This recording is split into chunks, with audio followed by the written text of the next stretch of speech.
Hello, hello. How's everyone doing? Come on, Politifest, first session. Hi, everyone. My name is Andrea Sanchez Villafana, and I'm the managing editor at Voice of San Diego. I am so happy to have you all in here today. And so as people trickle in and find their seats, welcome to Politifest 2025 Solution Showdown.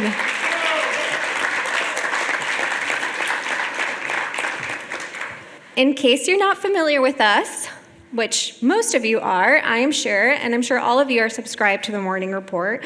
Voice of San Diego is a nonprofit investigative news organization committed to holding public officials accountable and giving you, the public, the information you need to be advocates for good government. As a nonprofit, we depend on members and donors and sponsors like you to make our work possible. So please give yourselves a round of applause. We couldn't be here without you.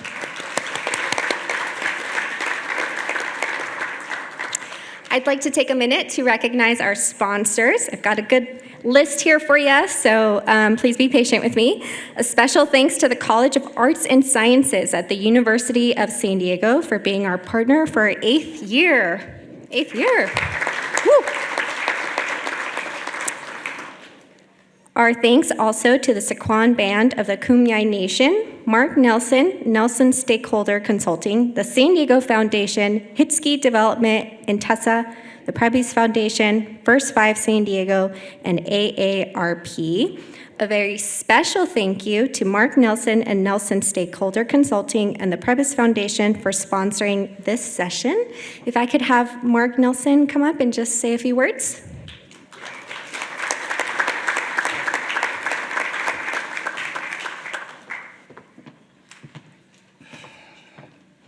Can you make font big enough for old eyes? Well, thank you, Voice of San Diego, for hosting this event. I wrote civil, but when I see the boxing gloves, I'll say a vigorous discussion regarding important local issues is sorely needed. And today we'll hear from a number of important leaders, and we look forward to a lively discussion. And on behalf of Politifest and Voice San Diego, it's a pleasure to be a sponsor for an event like this and subsequent ones. So thank you all. Enjoy this very good day.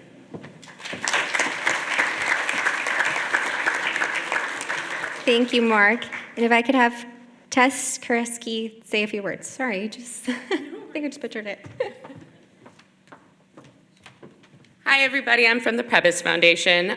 We just want to say thank you to Voice of San Diego for bringing us together for Politifest. We're so proud to support the important community tradition where ideas, debate, and solutions can be shared openly. At Prebys, we believe strong local journalism is essential for a healthy, thriving region. Voice of San Diego gives our community trusted information, helps us understand complex issues, and ensures people can be part of shaping decisions that affect their lives. We're especially glad to see today's conversation focusing on creating the city we want, thinking boldly about how San Diego can be a place for all of us and how to truly achieve vitality that will serve every community is exactly the kind of conversation we need. On behalf of Prebys, thank you for being part of this event, for caring about San Diego, and for helping to imagine what's possible for our shared future.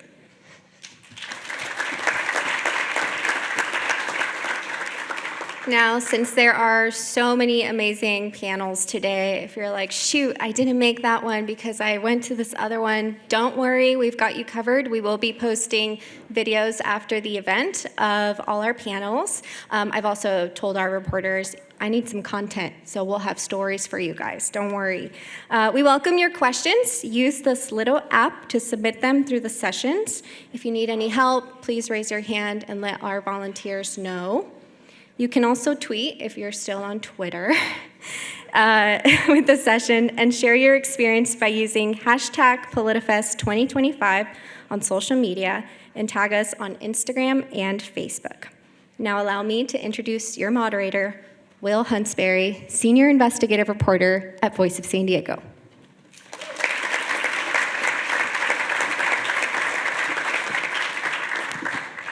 Thank you so much, Andrea, and thank you all for being here. You have come to the right panel. So today we're going to be talking about the city we want. I've got the clicker here. I'm going to hand this to these people in a minute, but let me familiarize myself with how PowerPoints work really quickly. That's us. Okay, so San Diego is in many ways a very magical place. It is full of wonder and beauty. To the east, we have the desert. To the west, we have the Pacific Ocean. To the south, we have Mexico and Tijuana. We have world-class universities. We have Michelin star restaurants. We have more locally brewed IPAs than any city ever needs. But despite this sunny outward appearance, not everybody feels things are going great. In June of last year, a poll showed, and poll after poll shows this, that 51% of San Diegans did not agree with the direction that San Diego was going in, 51%. And only 28% did agree. And it's not really that hard to understand why people feel that way. And to be fair, city government can't control every bit of it. But, homelessness has decreased substantially in downtown. And while that's wonderful, I don't think anyone feels it has meaningfully decreased region-wide. And people on the left and the right, they have different explanations for this homelessness, but nobody looks around and thinks it's okay. Nobody thinks that. Another tough statistic, only 10% of people can afford to buy an average priced home in San Diego. An average priced home, not an expensive home. Only 10% of us can afford that. And that is not the American dream that any of us were promised. And so in the middle of this cost of living crisis, the city council is currently considering whether our water rates should go up by 63% over the next 4 years. All these things are really existential crisis for a lot of San Diegans, and they have a psychological impact on us all, I think. How can you believe that you can grow roots in a place or create a community in a place where your existence in that place feels provisional? So I know that was very uplifting. And now I'm going to turn it over these people to actually do some uplifting, I hope, and bring us the solutions that can get us out of these perennial existential problems. And so we've got 3 great people here who are going to present their solutions, which you are going to vote on at the end. So you're going to decide who has the best solution. Please nobody leave. Please everybody stick around. We're going to show you how to vote at the end so you can make your decision. And then at the end of the day, one of these people will be lucky enough to get a little Voice of San Diego trophy and appear on our podcast. So we have here to my right, Aimee Faucett, who is a political consultant who knows more about City Hall than probably any of us would ever want to know. She has been the COO of the chamber. She has worked for Councilmember Jim Madaffer. She was Deputy Chief of Staff for Mayor Jerry Sanders. Then she was Chief of Staff for Kevin Faulkner. Welcome, Aimee. We've got Sean Elo-Rivera, council member currently and recent city council president, who, if you don't watch city council meetings that often, he doesn't really mince his words very often. If he's frustrated that something's not working well, he's going to let people know, maybe even against the advice of his staff members sometimes. And then we have Mayor Todd Gloria as well. And, in many ways, the mayor's whole life seems as if it's been building towards him being mayor. If you think about it, in elementary school, he was runner-up for the Mayor for a Day contest. And maybe that left a chip on his shoulder, and maybe that's why he's here now. I don't know. He was on the city council. He was the interim mayor then after the Bob Filner scandal and helped bring a lot of stability to this city. Then he was elected the real mayor in 2020, and arguably, or really not arguably, he has the most power over getting us to San Diego we want right now. So we randomly selected names for the order of presentations. The presentations will be 10 minutes each. I'll give you a 1-minute warning when you're coming up on your 10 minutes, and we'll be real strict on that, but we don't want to have to be. So we'll have Mayor Gloria first, Councilmember Elo-Rivera second, and then Aimee Faucett.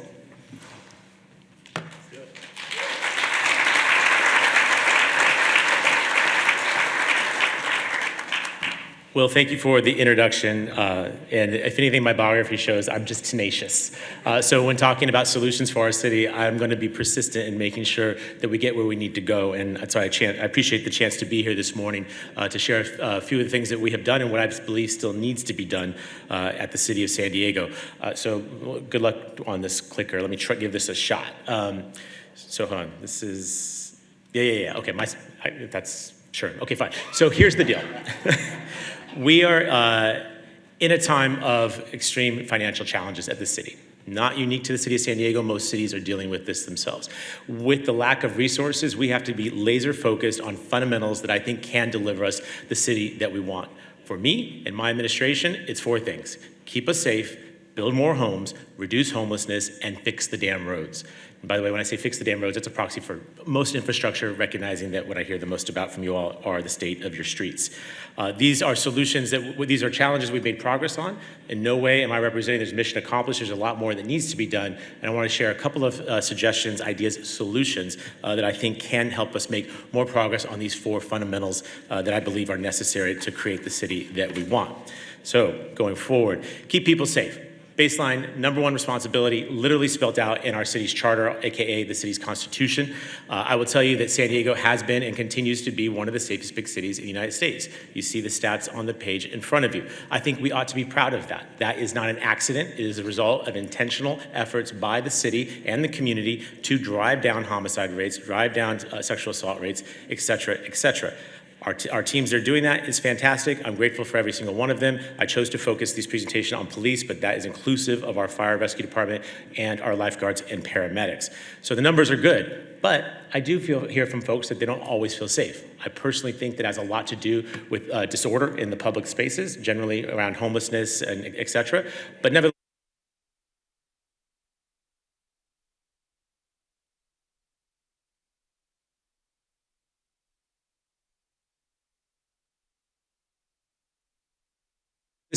police officer shortage in the city of San Diego.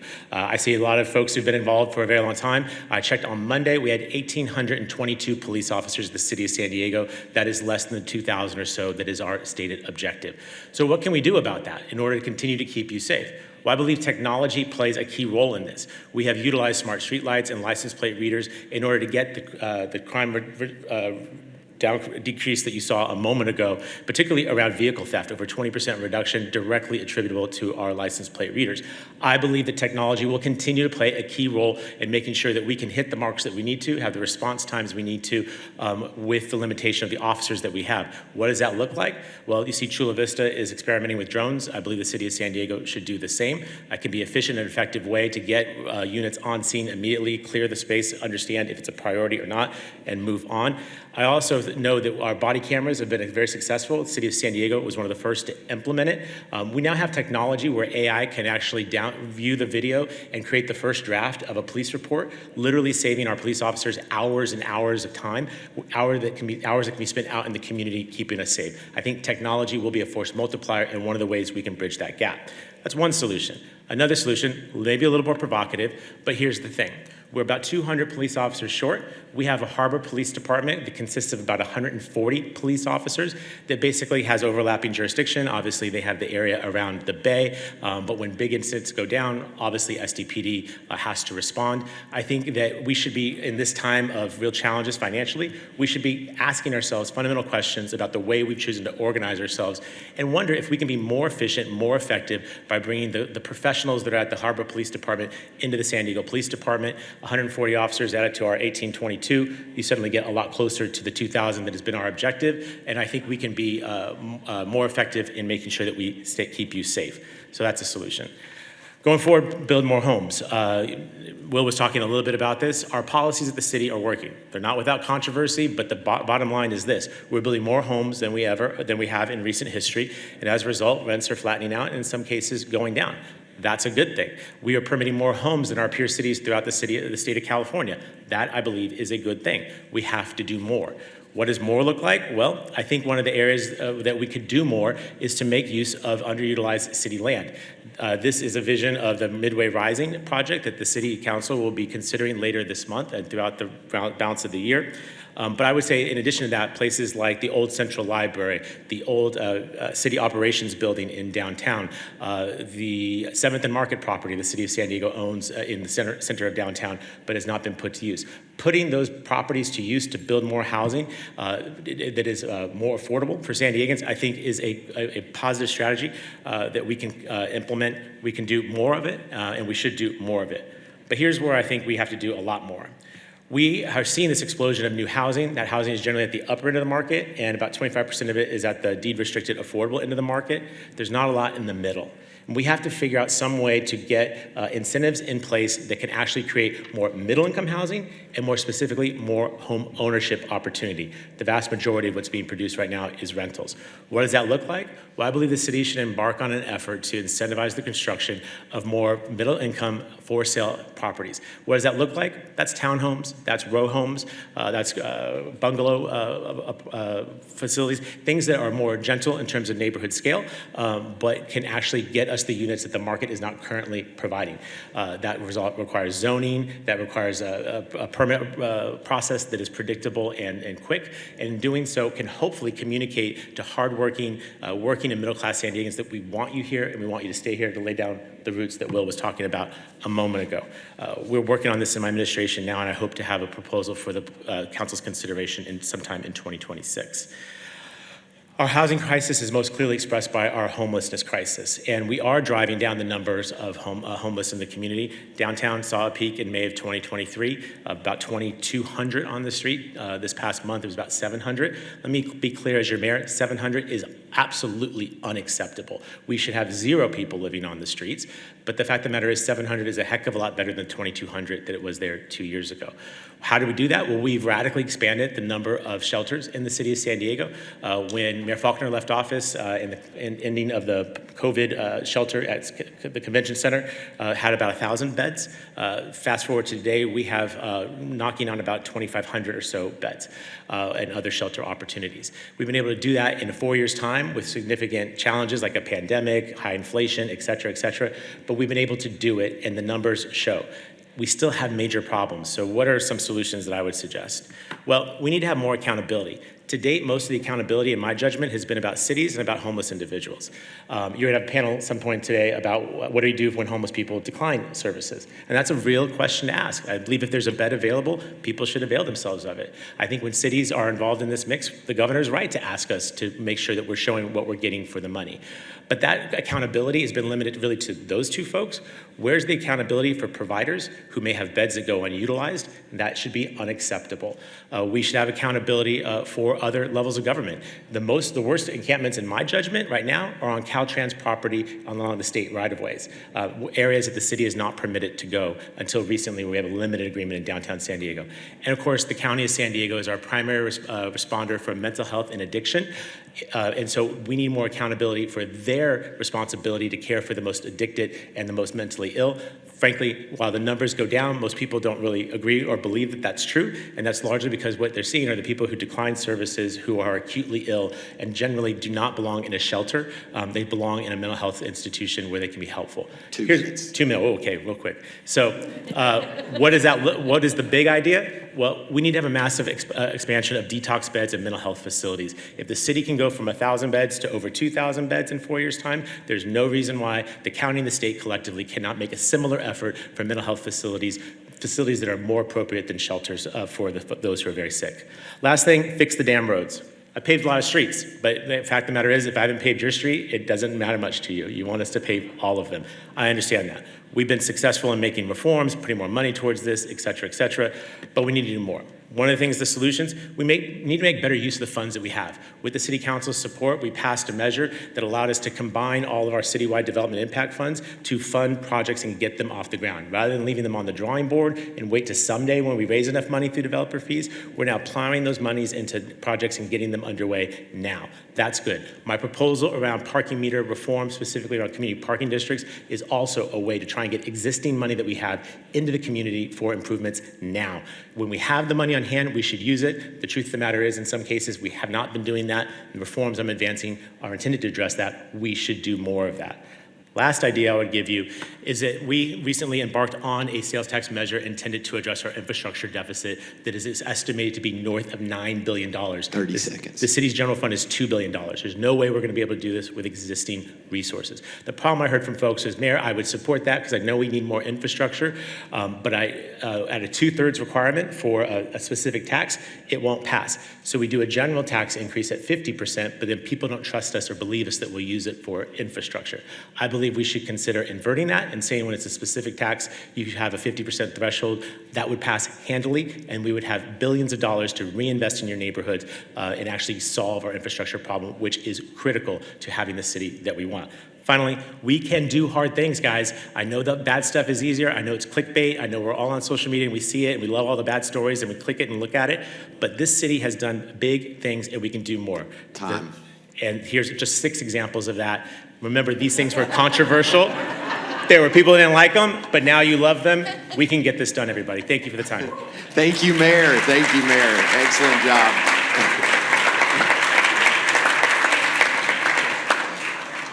All right, Councilmember Elo-Rivera.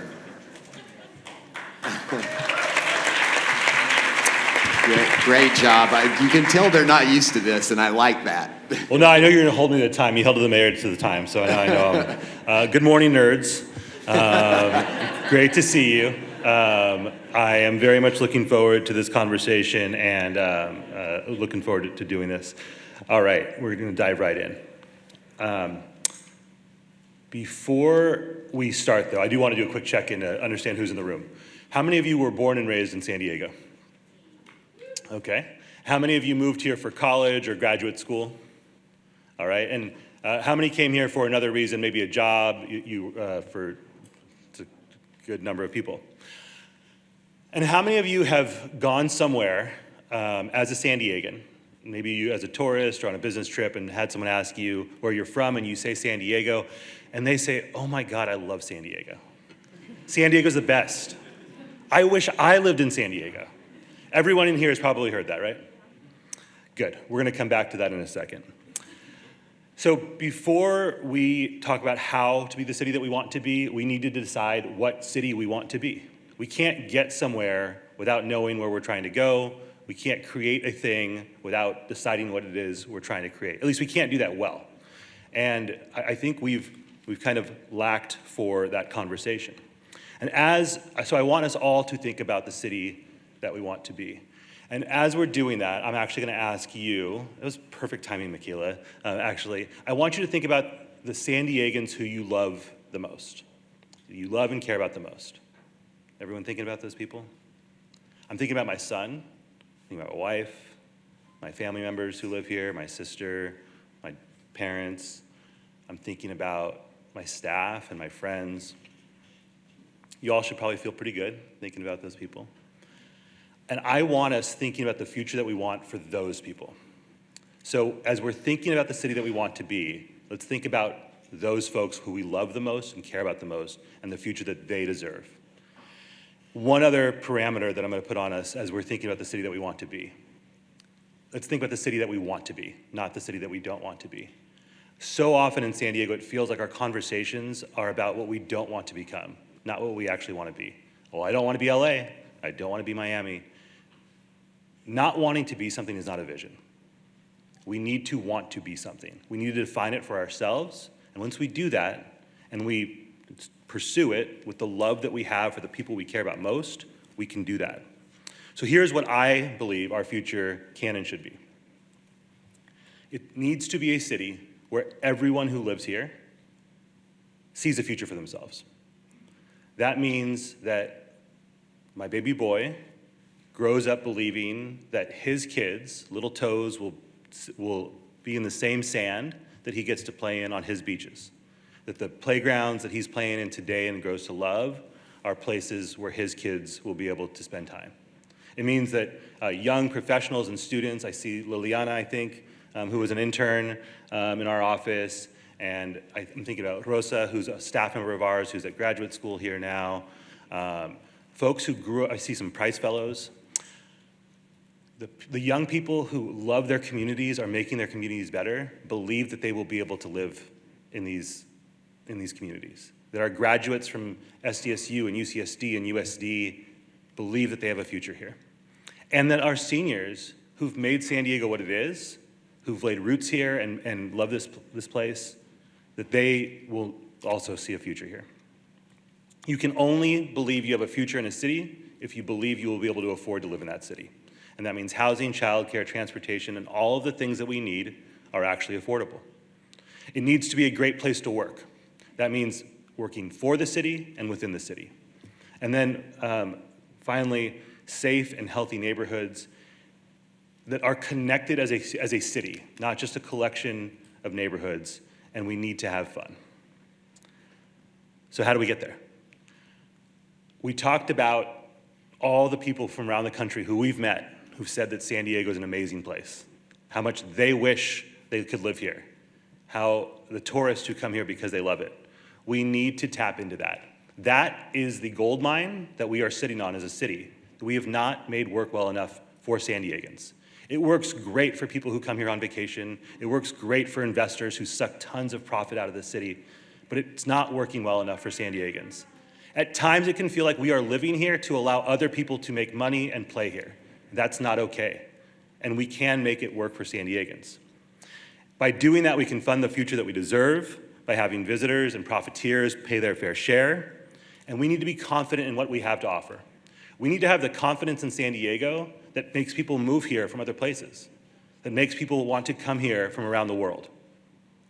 And every decision we make, we need to ask ourselves, who does this decision benefit? And the answer has to be San Diegans. So, how do we do that?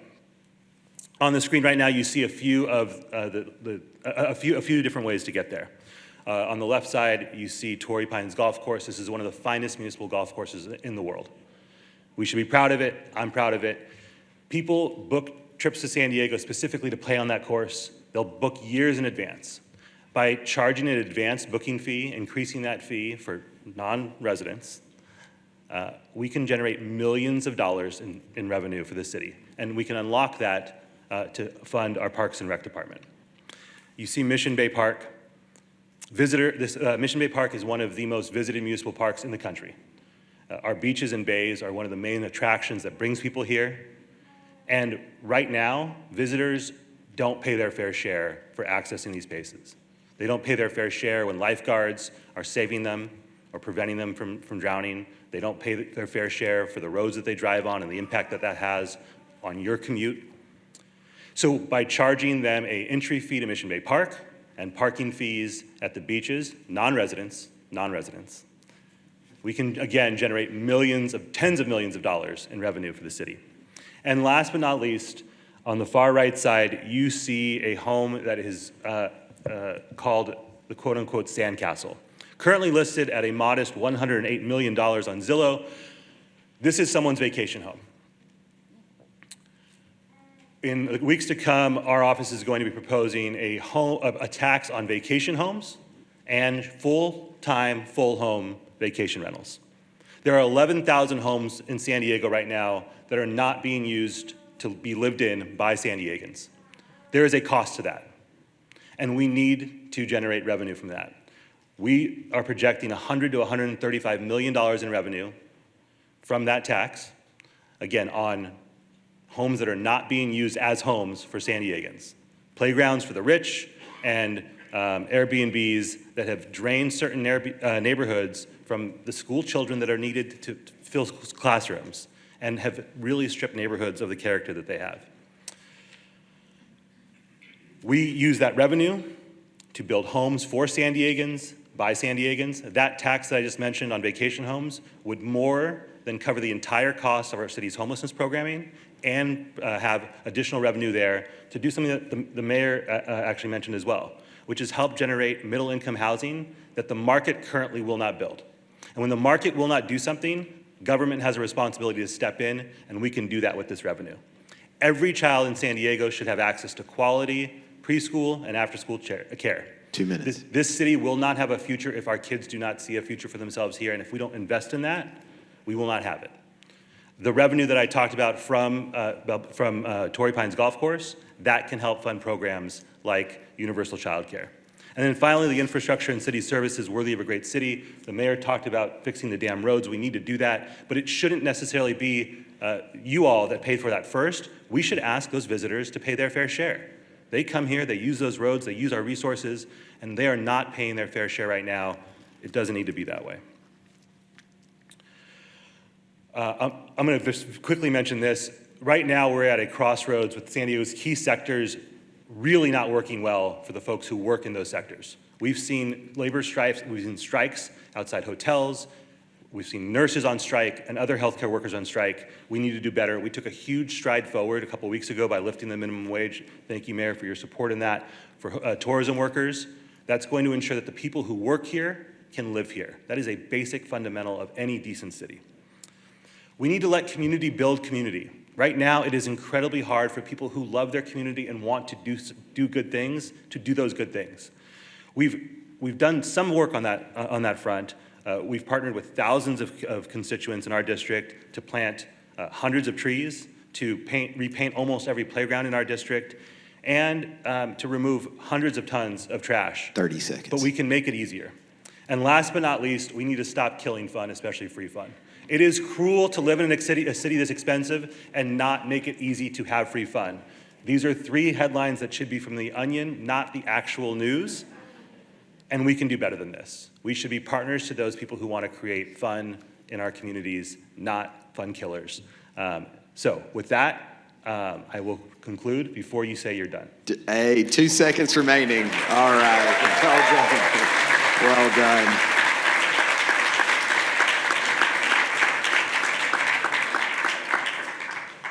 Sorry. Age is caught up to the eyeballs. Here we go.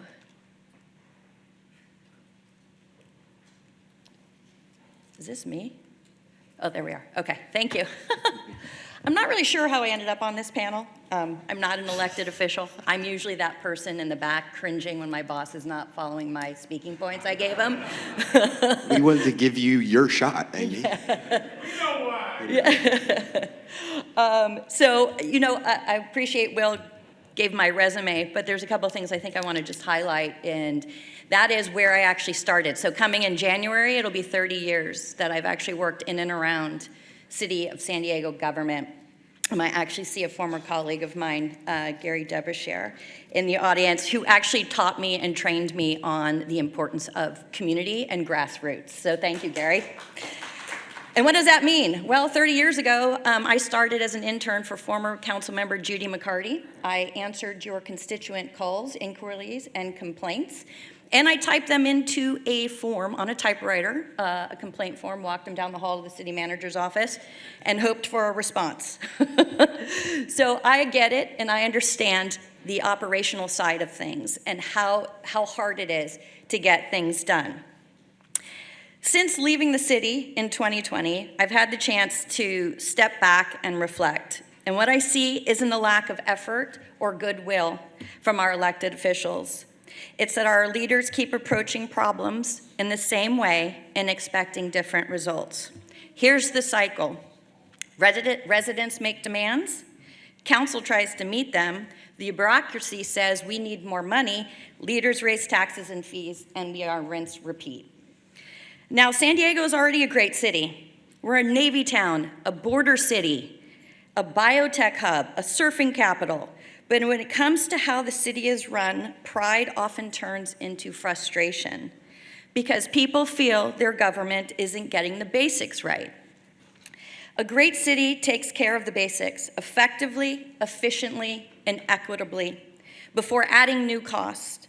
Every tax, fee, or regulation increases the cost of living, our cost of living. And every time the city fails to deliver on core services, it erodes our trust. This is the constant push and pull in government and politics. And recently, we have seen a lot of this.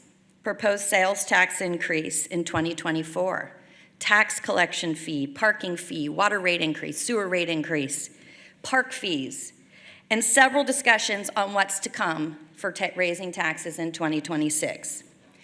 I want to be very clear. I am not anti-tax, okay? Government runs on taxes and fees. We get that. I've supported tax increases. That's why my fellow conservatives call me a rhino. But I want us so when you hear what I'm saying, it comes from that perspective, but it also comes from a very policy wonky, former government worker perspective. But here's the problem. Our city leaders haven't made the case. Residents and businesses will pay for a quality product. They'll give to causes that help those in need, but they will not hand over more money to a system that refuses to admit it has problems and won't explain how it plans to fix it. The trust deficit matters. Even raising something as simple as parking rates has become politically fraught, not because people won't pay, but because leaders haven't earned the credibility to ask. If trust can be built around something that is basic, how will residents support more complex proposals like water and sewer rate increases? I do have a solution. I'm not just here to complain about more taxes and fees. So how do we build that trust? We make efficiency and accountability part of the DNA of our city government, not a one-time initiative, but a permanent structure. You did hear the mayor talk about innovation and technology. Okay? But we also have this thing called term limits. And we have to be able to take this innovation, accountability, and efficiency and set it so that it transcends administrations. It transcends term limits. So I want to talk, the city has a department. You probably haven't heard of it before. It's called the Performance and Analytics Department.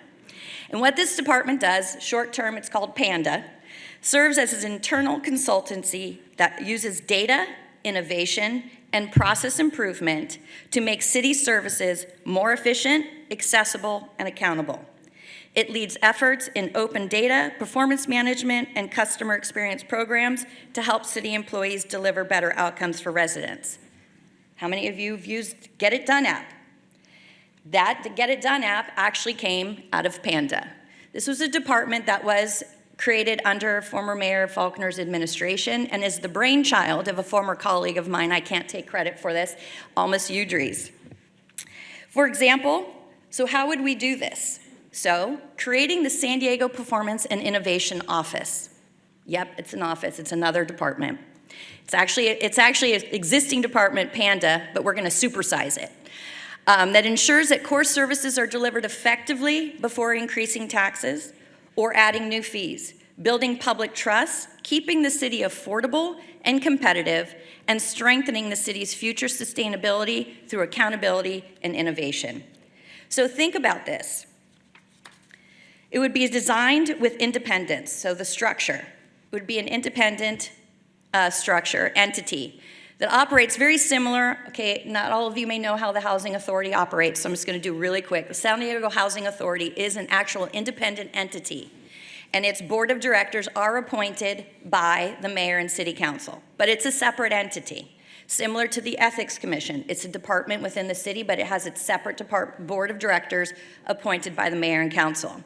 This independent oversight board will include council members, mayoral appointees, city employees. This is something that is really important. Our city employees are the boots on the ground. They are the ones delivering the services. They know firsthand what's working and what's not working. Businesses, not business associations, businesses, academia, and community members.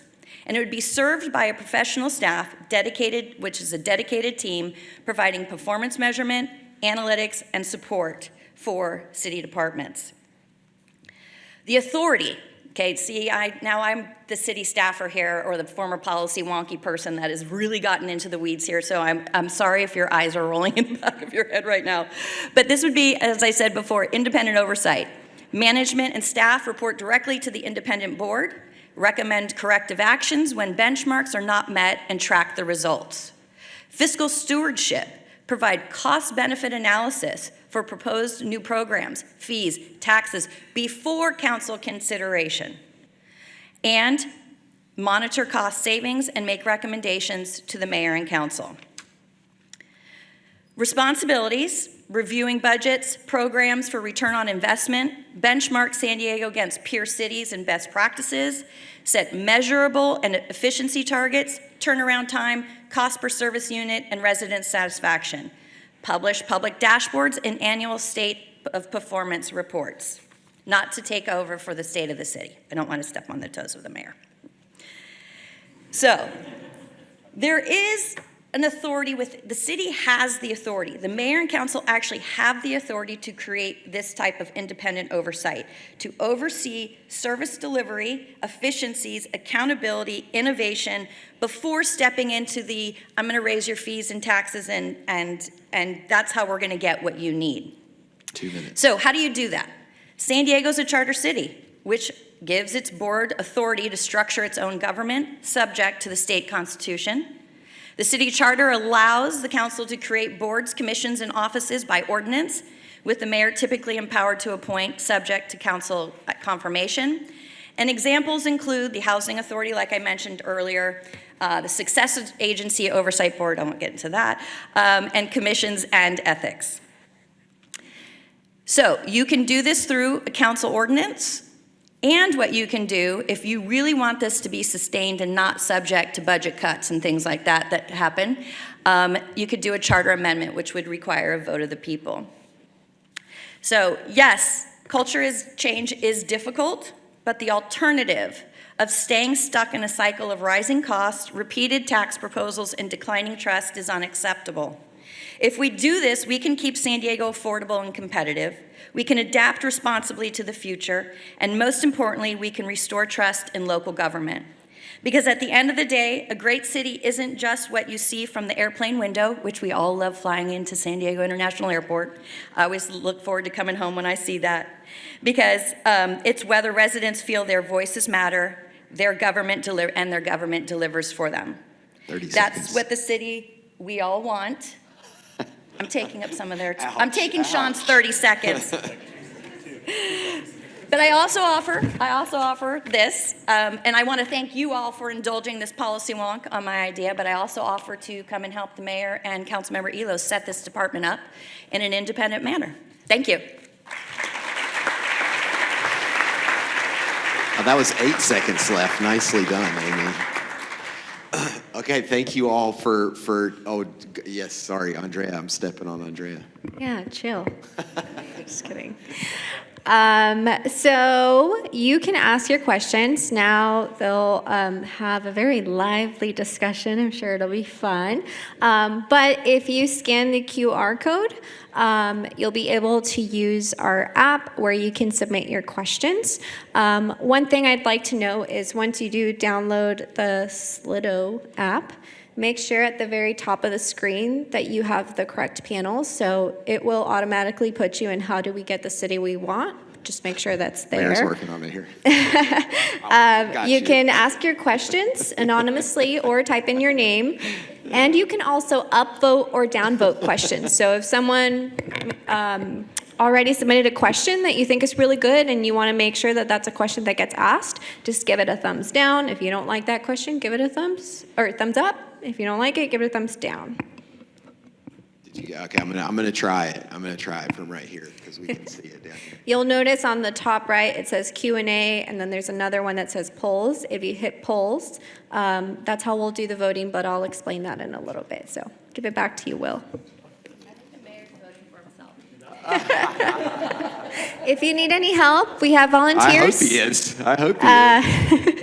If you need any help, just raise your hand, and one of our volunteers or I will come over to help you. Thank you.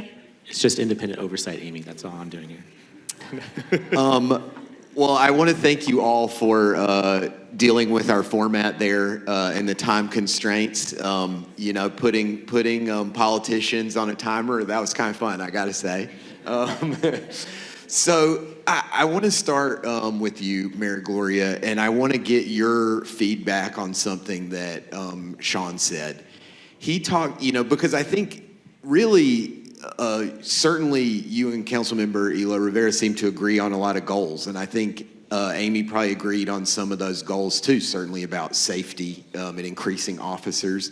But what do you think about this concept of forcing profiteers and vacationers to pay their fair share? That this concept of, you know, really charging people more than we're charging now who have more resources than the rest of us? Well, on the fundamental level, yeah, it makes sense. Others do it to us, as Sean was mentioning when we go about. I was did a little bit of travel last week, and that certainly exists in nature and other places, and I would agree. We historically have not generally done that. I want to remind everyone, though, that we do charge a tourist tax in the city of San Diego, our TOT. It's our third largest revenue source. That already exists. And what we always have to be concerned ourselves with is making sure we remain competitive in the marketplace. All right, one of the things I like to tout is that our TOT is lower than other cities, and as a consequence, we make a good business case when trying to attract conventions to town or to retain them by saying we're a good value proposition. Can we increase it? Yeah, and we did recently in 2020, and that was recently put into effect to help expand our convention center, pave streets, and house homeless people. So I think that's a good thing. There is a limit to that. I think the other challenge, and the reference was made to Torrey Pines Golf Course, when you look at the data of the users of Torrey Pines Golf Course, what you're looking at is roughly 90% residents and about 10% visitors. So can you reasonably run an entire system off of 10% of your customers? Potentially, but is there a limit to what we may charge them before they simply say, you know, Torrey Pines is great, but we're not going to go there? Yes. So it's one of those things that the concept is, I think, is sound. The devil is in the details. And then the last bit, and this is potentially, you know, for further work, and we don't have the city attorney here, but you all have, this kind of gets to the last solution that I offered. You know, much of the revenue that we are allowed to seek comes with a lot of strings attached. So through Props 13, 218, and 98, if you charge a fee at Torrey Pines, that money has to stay in the golf system, right? Same is true for parking. Sean says no. We'll give him. Well, you can, listen, there's always a way to work around, and much like increasing our tourist tax has gone through a 5-year litigation saga.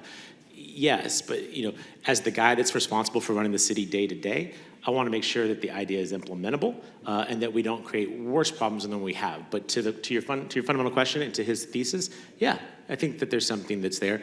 So but you think there are people not paying their fair share now?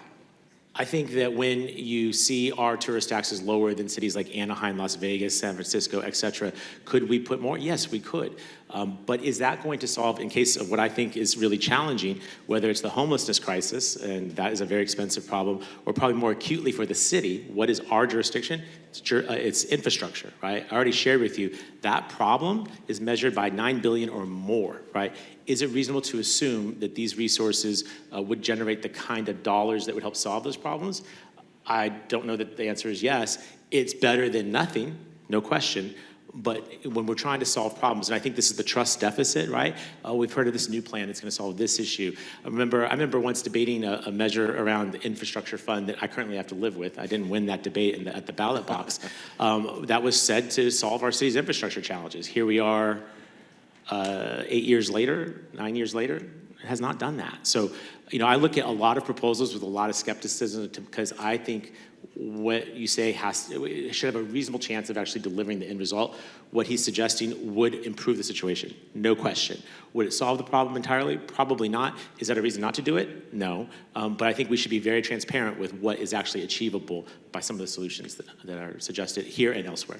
I'll come to you last, council member.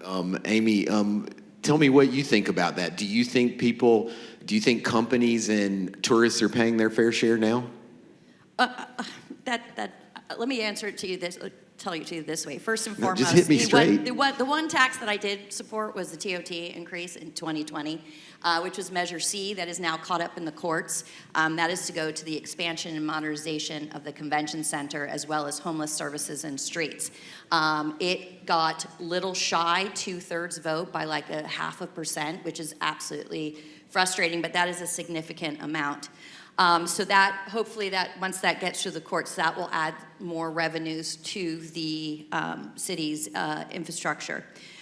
Let me just say this, I caution on something, is that when you start, one of the major revenue sources that our city, not only our government, but our businesses, is tourism. So there is a cap at which people will be willing to pay to come to visit us, to bring their conventions here, to bring their families here. So my caution is not necessarily don't do this, do this, but what I also want to ask is that our elected officials look at the economics of things, look at whether these things are going to cool our tourism industry, or is it going to keep it at status quo, and that therefore brings additional money. This is what my point is that I'm saying is let's look and let's take just a step back and look and see, will our economy sustain an increase like that? And over to you, council member. I know you mentioned different ways people could pay their fair share. I noticed you did not mention, a kind of transfer tax on mansions, as LA has done and has been pretty controversial. Would you support such a tax, and talk a little bit about why you think people aren't paying their fair share? Yeah, the transfer tax, a lot of that depends on how that's written. It isn't yielding the results that had been hoped for in LA. So the theory of it is sound, but the details don't seem to have been executed perfectly in LA. But I want to return to this idea. It's the thing that I asked you all at the very beginning of my presentation. It's, do we believe in San Diego? You guys go all over the country and have people tell you how amazing San Diego is. And it's not because I am sure no one in this room was told, and you know what I like best about San Diego? That free parking at the beach. We have to be more confident in ourselves. We have to believe in San Diego. And I believe in San Diego. I don't think that we are on the cusp of collapsing as a tourist destination simply by asking tourists to pay their fair share. In fact, I would say that San Diego will be an even better tourist destination because the roads will be better paved. There will be less homelessness. Balboa Park will be even better than it is today and better maintained. And I'm not trying to sell a false bill of goods. We need more resources to do the things that we have to do. We always can and should and must seek to act as efficiently as we possibly can. We cannot solve the problems the city of San Diego is facing without additional resources. We simply cannot do it. And anyone who suggests otherwise is not being fully honest with San Diegans. So then the question is, where do those resources come from? And before I ask you, residents of the least affordable city in the country, to pay more, I want to ask those people who have the means to come here on vacation and who are extracting enormous amounts of wealth from this city to pay their fair share. I don't think that that is unreasonable, and I think that is actually one of the ways that we build trust, because I know that I would be much more comfortable asking people to pay, San Diegans to pay more, if we'd exhausted all of the other options first. And this is what we need from you, is what we need to bridge the gap. But we are not doing things that every other city does, and we can no longer do that. And this idea that we are not capable as a city of just demanding some goddamn respect from people who come from us by paying their fair share is not okay. We have to do more than, so the last thing I'll say on that, Will, is we know we know the data actually bears that out. That in the toughest times in our lives economically, San Diego's tourism industry was incredibly resilient. During the Great Recession, San Diego's tourism industry was one of the most successful, if not the most successful in the country, because not just because it was cheap, but because of the way that it's situated. It becomes the amazing place to go that maybe you can't afford to get on the flight for, but you're more than happy to drive to and have a great time. So I want us to lean into that. I'm parking my car and overlook the bay, and like we're sitting on a gold mine, folks. And right now we're allowing that gold to be extracted by billionaires and multinational corporations, and we're not getting enough for ourselves. So, we're going to get into everybody's presentation. That's the perfect seg, though, I think, to Aimee. So I'd like to hear from her because Sean just said, we cannot create the city we want without getting more revenue. That was pretty much it, and that makes sense to me. I've followed city budget discussions before. There are a lot of people asking for their slice of that city budget pie, and it's pretty dang locked up in a lot of ways, especially in this time, where we didn't get the November tax passed. We're in this deficit we're dealing with. So is that wrong? Is Sean wrong to say that, Aimee, that we cannot create the city we want without figuring out how to get more revenue? I think we have to first and foremost start with looking inside our own organization and see what are we doing. We cannot sit here with a straight face and say that our city is run efficiently, affordably, and that our roads aren't crumbling, and that we don't have homeless on our streets. We're going to be paying for parking. We're going to have a 30+% increase in water and sewer. When does it stop? For 30 years, I have heard that the water infrastructure is going to crumble and fall apart, and we will never have any water again. I'm being exaggerated, right? But we don't ever hear from our elected officials and our leaders, well, how are we going to do things differently? Because things the way they are operating are not sustainable.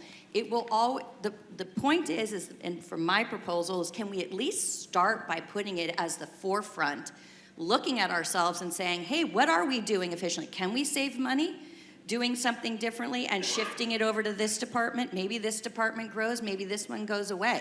But we don't do that first. And that's my point. We don't look at ourselves first. We don't put the time and energy. Everything's a knee-jerk reaction. I need this, I want this, raise taxes, raise fees. And I'm not saying that maybe this will work. We still have a TOT that's going through the courts that's going to raise our TOT money, and hopefully by the end of this year we can hear, or next year, you know how the courts work. But I just don't think that we take enough time and enough resources and enough dedication to look at how we're operating, because I don't think that we can sit here and say that we're a well-oiled machine in any way, shape, or form when it comes to our services, not to mention the first services that do get cut, and then say we need more money, but we're still gonna cut, is libraries and parks, so. Let's go to you, Mayor, because I know you've talked a lot about efficiency. I think you're up there on the 11th floor, is it? Thinking a lot about efficiency and how to make the government work with the resources you have. Do you think an independent board, kind of like the IBA or some similar different entity, could bring necessary efficiency? Would you support such a thing? So I don't think we need a San Diego Doge. No, I don't think we need that. You knew it was coming. And that she wasn't suggesting that, but it has the color and the shape of it, right? So here's the thing, and you already just answered it. The voters gave us an independent budget analyst. They gave us an independent auditing committee, an independent auditor. We have our internal auditor. We have ethics. We have a lot of oversight. And that's just within the city. Then you throw on the state oversight, the federal oversight. We don't want for oversight or people questioning how we spend money. What we want for, I think, largely is people being honest with the public about the state of affairs. So when you experience low service levels, the assumption is default to corruption, malfeasance, inefficiency. Often it's simply that we've just run this thing into the ground. And I think that's where Sean and I have got unlucky, is that we showed up at City Hall about the time that every shell game solution that previous administrations have advanced are no longer available to us anymore. So I'll give you a quick example. You see a lot of streetlights out in the city, is that right? A lot of they're busted. You report them through Get It Done, it's 300 plus days till we can fix it. It's not because we're wasting tons of money, it's because we have about a dozen electricians in the entire city to maintain 60,000 streetlights. The successive years of budget cuts that we've had to implement, where we hollow out the organization to the point now where we just can't stretch it any further.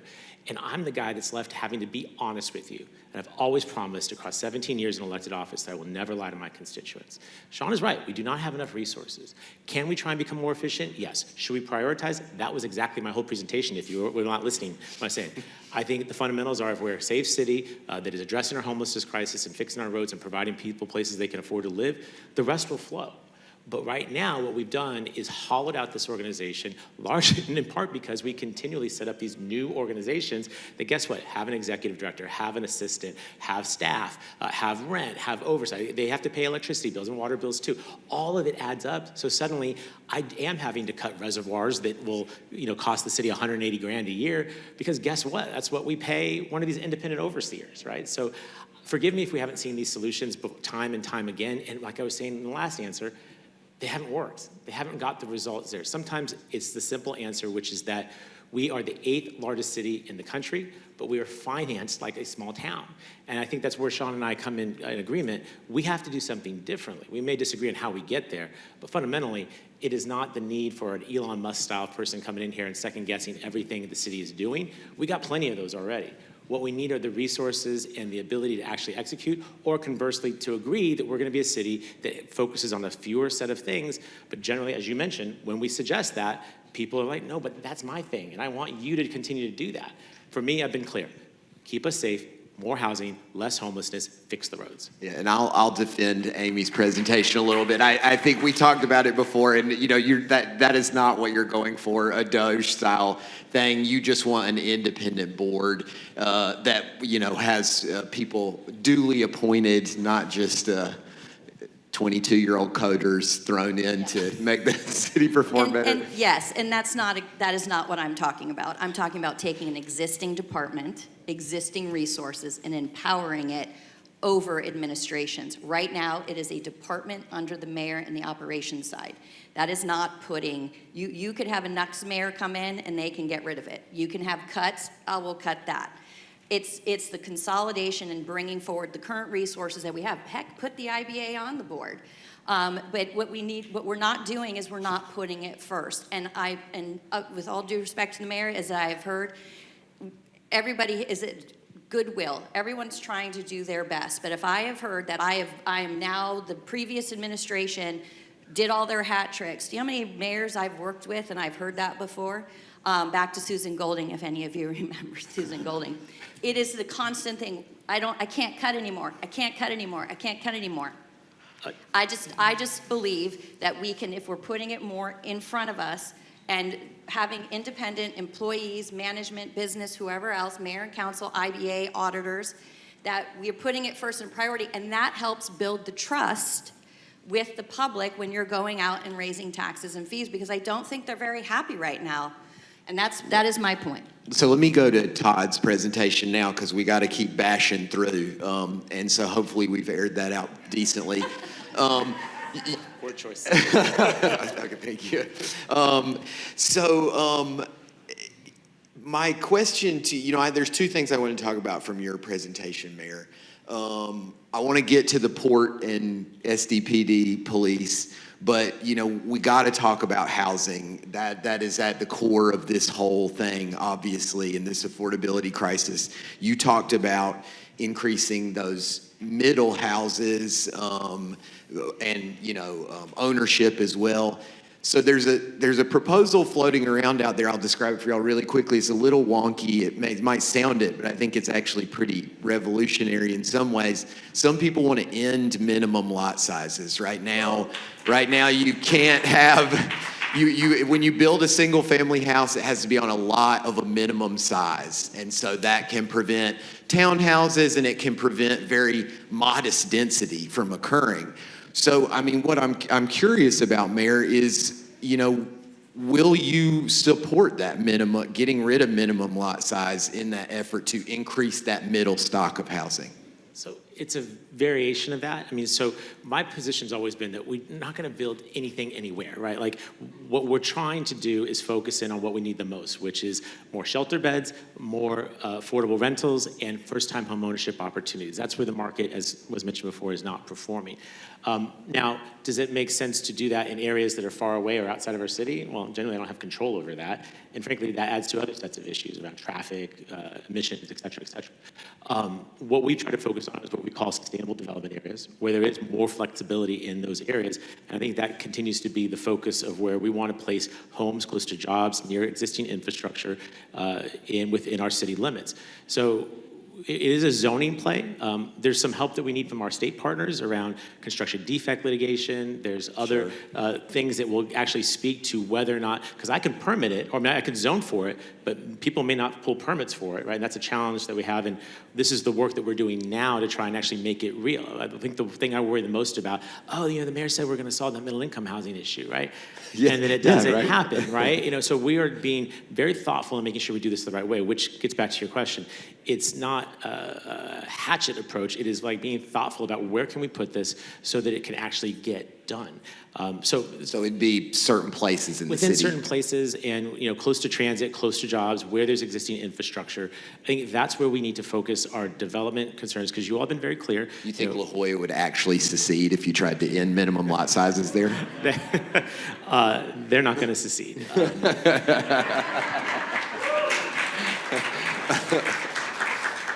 And if they did, they would have their own responsibilities for affordable housing production that they can't socialize across the whole city. So I think we're going to win that debate eventually.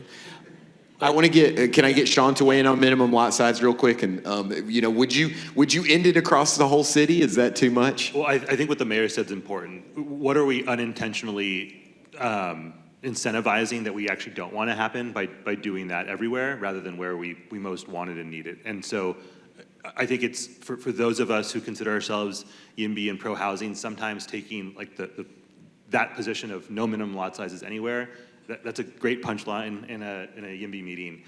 And we actually... Cold, Sean, cold. Well, I mean, which I attend with a smile on my face. But like we actually want to produce the outcomes that we are talking about, right? And so to the mayor's point, like that's why nuanced targeted policy is important, and I would like to do that in a way that's most likely to yield the result that we most want.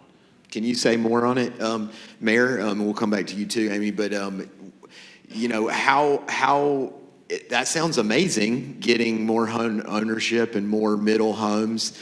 But if we want to help people buy those homes, we need money. If we want to create those homes, we probably need some pretty serious policy changes. We're not going to just be able to tool along with the policies we have now and get that done necessarily, right? Yeah, clearly not. I mean, you've seen the production increases, and I want to thank the City Council for their support of a lot of my recommendations to actually do that. When we take our housing production, our new home permits are right around 4,200 a year for the entirety of my lifetime. And then in the last 2 years, we did nearly 10,000 homes and almost 9,000 last year. I mean, when you are more than doubling the production, you're starting to drive down costs. But the problem, of course, is what we're seeing is it's mostly rental, and it's not necessarily for families and definitely not for sale. So it will require some changes. I think one of the challenges is that I can zone for how you use the land in terms of like form, like sticks, cement, whatever. Whether that is actually ends up getting sold or rented out is hard, right? And this is part of what Sean's trying to sort out with vacation rentals, right? So how can we create something that creates the product? We know what it looks like. We know it's smaller scale, right? It's probably a shared wall or something like that, smaller yards, whatever. That actually produces the affordability, not without a taxpayer subsidy. So that's good, but who's to say that whether or not that gets rented or sold, right? That's a conundrum that we haven't done before. The government really can't control that lever. No, but I think we can provide incentives. And here's the thing, when speaking to the issue of efficiency, let me just give you, I think, a good news story, because these will never show up in The Voice of San Diego. Touche. In one of my State of the City addresses, I challenged our city's permitting department to permit 100% affordable housing complexes in 30 days or less. Understandably, the staff was not very okay with that. They were very concerned about being set up for failure. But we set a goal, we managed them to it, and here we are multiple years later, they're not doing it in 30 days, or they're doing it in on average of 9 days. Time is money. If we provided a similar sort of promise to someone who's saying, like, you know, I'm gonna do those row homes, I'm gonna make them for sale, and we say, okay, well then we're gonna work with you to get that permit in 9 days, not 6 months, 12 months, 18 months, I think we might get some more interest. So it's a little bit of zoning, it's a little bit of management, it's a little bit of permitting authority. It's all of it together, and this is absolutely worth doing. Let me just let you know, if you can't figure it out, I'm passionate about this issue. I pick up your garbage once a week in exchange for the opportunity to work on housing issues. And I do it because I'm the son of a maid and a gardener who bought a home in San Diego. They were able to buy a home in San Diego 2 generations ago, but we both know that's impossible today. But I refuse to accept that as our reality. I believe we can change it, and it requires policy changes. And because I have a council that understands and gets this priority, we can figure this out. And my goal is to spend the remaining time I have as your mayor to figure it out. We're doing all right. I see Andrea standing there. So should I bet somebody asked about the port and SDPD in here. Should I turn it over to you? Do that one and then. Yeah. Okay. So let's. That was a fascinating solution. I didn't see that one coming. You know, studies have shown that San Diego has an officer shortage. This has been going on for years and years and years. Some people have challenged that notion, but a lot of reports have showed it. Let's get Aimee's take on the proposal first. Do you think that's a good idea to deal with the officer shortage, kind of bringing the port police officers under SDPD? I think you should ask the port that first. The mayor's got it in the bag. Well, I mean, I think that anytime you can find a way where there's overlap, right? You have SDPD patrols up to Pacific Highway or Harbor Drive, and you have Harbor Police. You know, they also do 5 different cities. The port is made up of Chula Vista, National City, Imperial Beach, Coronado, not just the city of San Diego. But yes, I do think that you should look at a comprehensive way of all the different public safety resources, and can there be a partnership? And a utilization of, you know, how those officers are distributed. Currently, there are MOUs between interdepartments already with, you know, sharing of providing of services. And I do think that all the public safety chiefs work really well together, and it's worth a conversation, absolutely. I don't know if the Harbor Police would like that idea or not, but I will say that having interagency cooperation and partnerships is always a good thing. It's an efficient use and maximization of existing resources. Do you think you could get them to do it, Mayor? Do you think you could get the port on board with this? Listen, I was told the assignment was to throw ideas out there. Well, I mean, not exactly throw them out there. But I want you to embrace not just this idea, but this questioning of how things have always been and whether or not they need to continue to be that way. I asked and answered that question myself about the chief operating officer position at the city of San Diego, which was created by a previous mayor. There's no reference to it in our city charter. It just is. And I don't think we need it anymore, and the city's fine, right? We're still doing our stuff. Yeah, so word choice. So yeah, well, exactly. Yeah. But is it this? I mean, can we take the 140 officers that are patrolling our bayfront and ask more of them? Can the city of San Diego or SDPD provide more help in those areas? You know, the Harbor Police oversees the airport. That's an important asset. And we can ask the question, do you want the folks with the SWAT team and the other stuff to have that? Surely we would respond, but I'm hearing MOUs and overhead and assistance and you know, mechanics. It's just, there's a lot there. And we should, all of us as taxpayers on that efficiency tip, say, maybe this is not how we should do stuff. Maybe we shouldn't have 2 separate transit agencies. Maybe we shouldn't have, there are questions that should be asked and answered about whether or not this is still serving the needs of San Diego in 2025. Oftentimes these things were decided 75 plus years ago, and we should ask the question. Maybe the answer is no. In this particular case, I think that there's some there, and we should look into it. Okay, I'm gonna turn it over to Andrea now. I think we got a question from somebody. Yes, from our audience. We have a lot of questions. Thank you for everyone who's using the app. We've got a lot of questions that have been Yeah, we given a thumbs up. But before we get to those, our first question will be asked by David Navades. He's an Aaron Price Fellow. Each year, the Aaron Price Fellow program selects 40 kind, inquisitive, open-minded ninth graders from a pool of 300 applicants for a 3-year journey. They go behind the scenes to see how cities function, explore the role of community members in shaping society, and develop empathy and skills for navigating a diverse world. The program is a high school leadership experience started in 1991 by the Price family. The mission of Aaron Price Fellows Program is to prepare a highly motivated and diverse group of San Diego public high school students to be responsible, engaged, and caring members of their community. Today, there are over 1,000 Aaron Price Fellows alumni, with 500 locally carrying out the mission of the program by making a difference in their families, careers, and communities. David, you want to come on up here?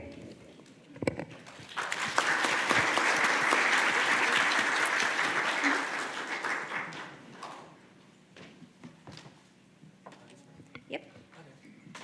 Sorry, changed our plans. Okay, go ahead. I wanted to ask more specifically about the connectivity of our community. My name is David. I go to Hoover High School. I'm a sophomore. And my question is, what key programs, initiatives, or policies would you propose to increase face-to-face interactions within youth?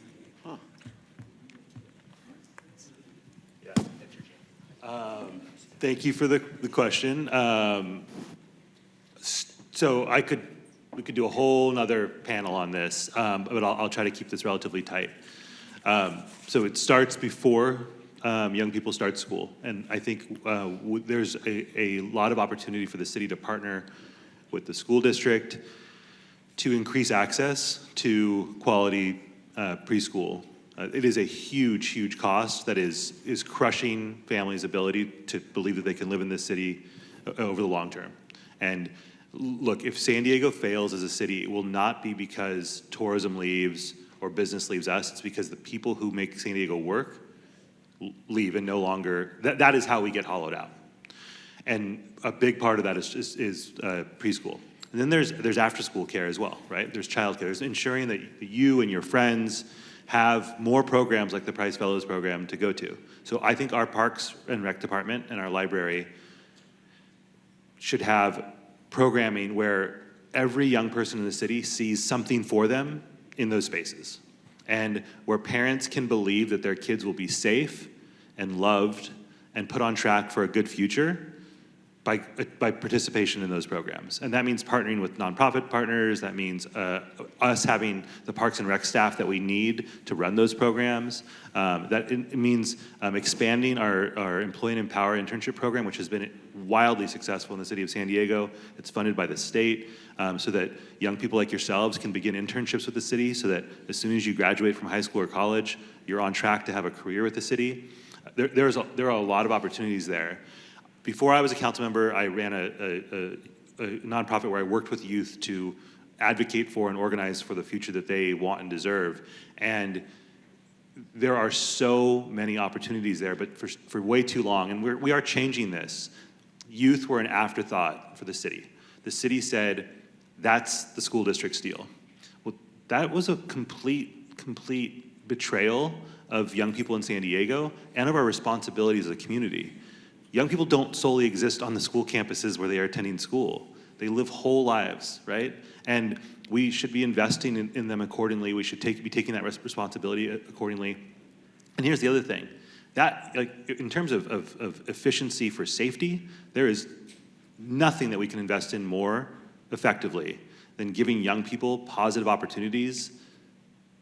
That is what keeps them not just on a path to success in the long term, but ensures that they're doing good things during the day and not good things.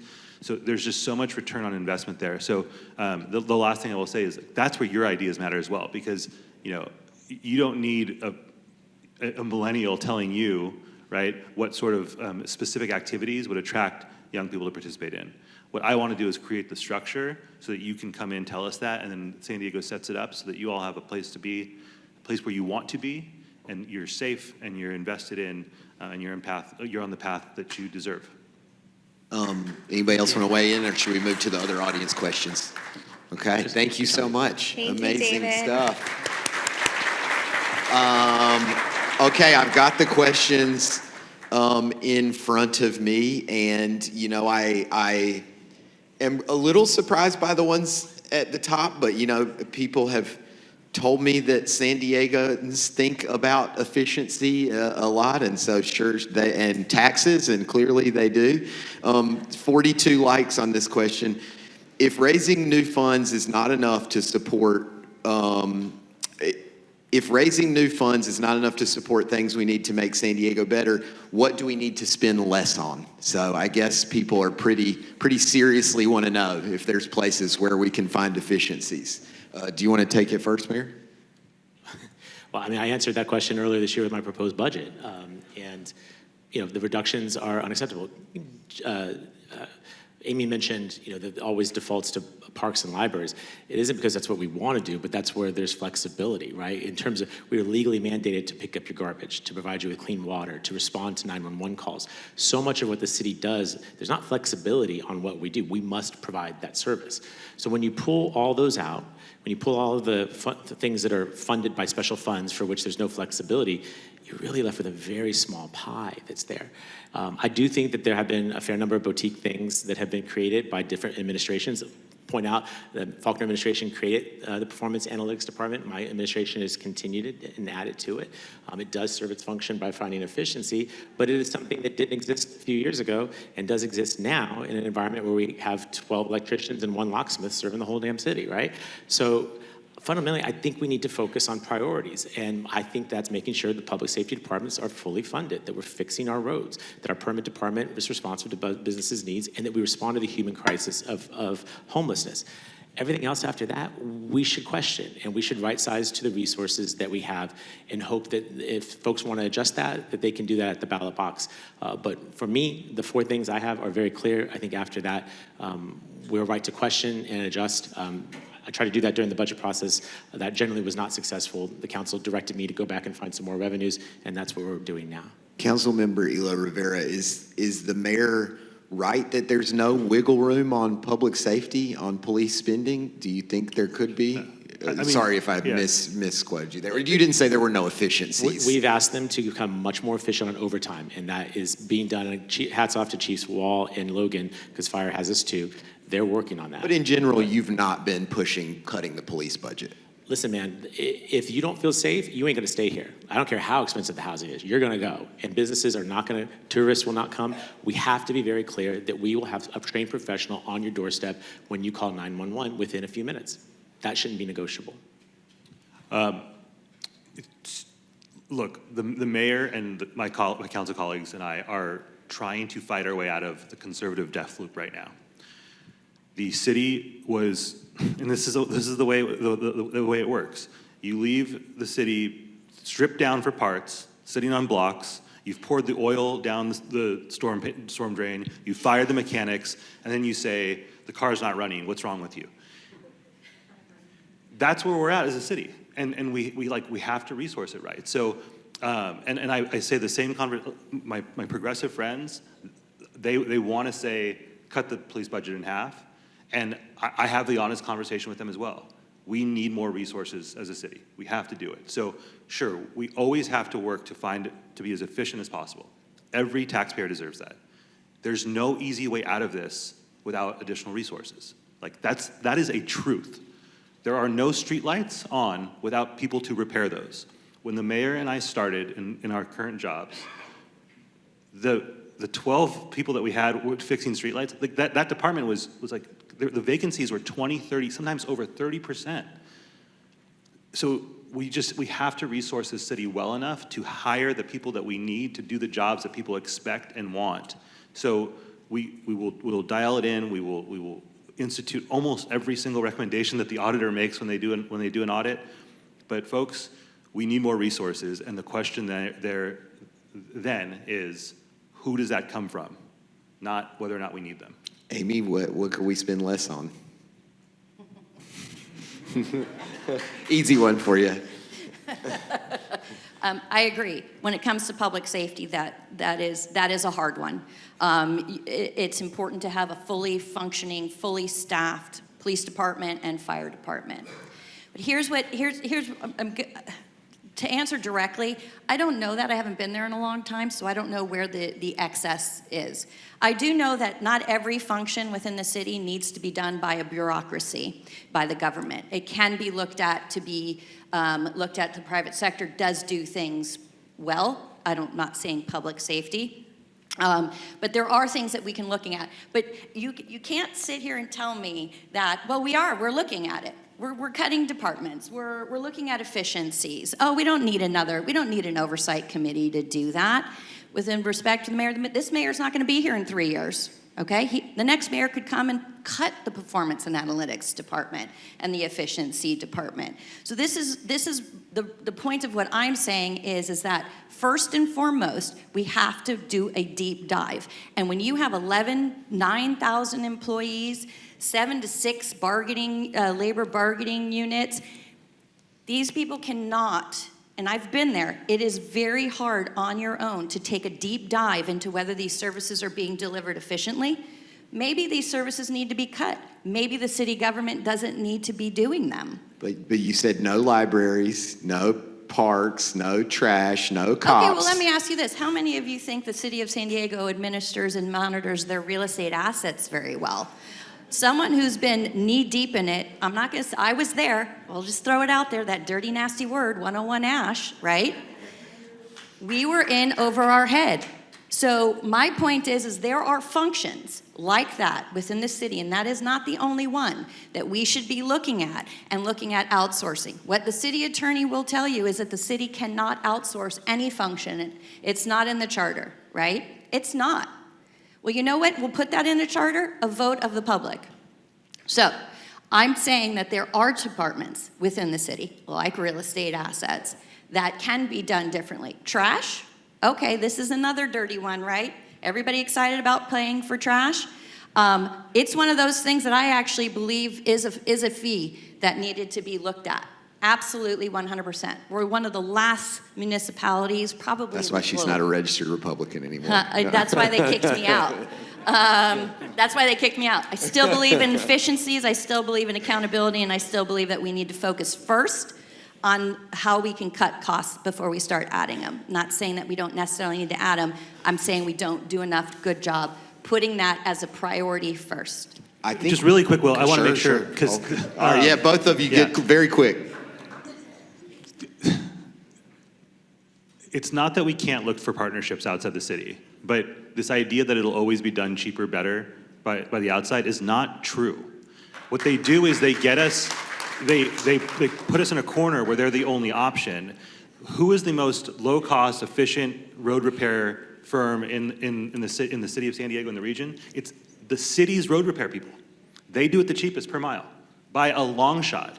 But what we don't have is enough people to do all that work. And we would have more people if we had more resources. So there is example after example after example of that, but we can't do it without the resources to bring those folks in. The city, there are city departments that are doing God's work incredibly efficiently with shoestrings and bubble gum. We need to give them better tools. So ditto to that very quickly. I don't want you leaving here thinking, I don't believe we should become more efficient and constantly ask questions. That's one of my solutions, right? Like, why do we have two different...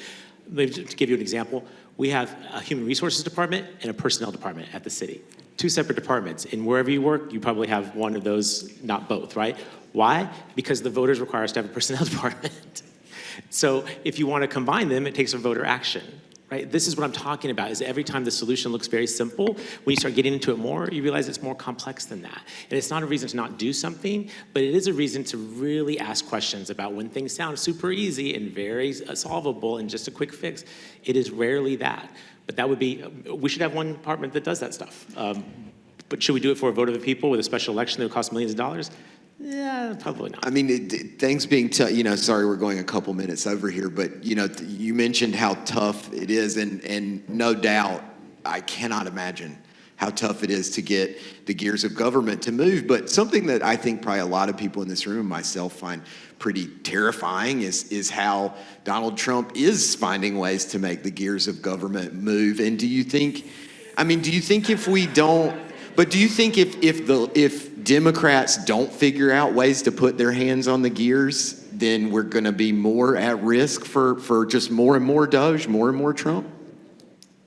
Can I just jump in there? Please. You know, I really think it's unfortunate that Trump and Elon Musk has made government efficiency a dirty word. And that's really unfortunate. But I want to tell you what's different for me is it involves multiple different groups. It involves the employees. Trump, I don't believe, goes and asks the employees whether they should be cut or not. But how do you do things? How do you do services delivery more efficiently? And I'm not saying that the mayor and the council member don't want to do it.